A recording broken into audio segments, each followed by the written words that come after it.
बिहार विधानसभा चुनाव पर इस समय पूरे देश की निगाहें टिकी हैं। ऐसे में सवाल उठ रहा है कि क्या बिहार में इस बार कोई खेला होगा। साल 2025 के अंत में चुनाव है। कौन सी पार्टी किस पार्टी के साथ गठबंधन करेगी और किसके साथ नहीं करेगी, इसे लेकर कयासों का दौर भी शुरू हो चुका है। लेकिन सबसे बड़ा सवाल यही है कि चिराग पासवान क्या करेंगे।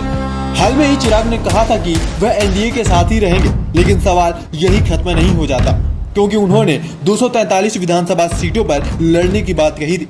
ऐसे में बाकी पार्टियां कहां जाएंगी, यह सवाल बनता। एनडीए खेमे में अभी सीटों के समझौते पर कोई बातचीत नहीं हुई, तो क्या यह समझ लिया जाए कि यह चिराग का दबाव बनाने का प्री प्लान है। अगर ध्यान से देखें तो बीते कुछ सालों में चिराग की धाक बिहार में मजबूत हुई। इसे ऐसे भी समझा जा सकता है कि साल 2024 के लोकसभा चुनाव में चिराग एनडीए में शामिल थे। इस चुनाव में बीजेपी 17 सीटों पर लड़ी और 12 पर जीत दर्ज, जेडीयू 16 पर लड़ी और 12 पर जीत दर्ज। वहीं चिराग की पार्टी 5 सीटों पर चुनाव लड़ी और सभी पर जीत दर्ज। ऐसे में चिराग लोकसभा का हवाला देते हुए ज्यादा सीटों की विधानसभा चुनाव में मांग कर सकते हैं।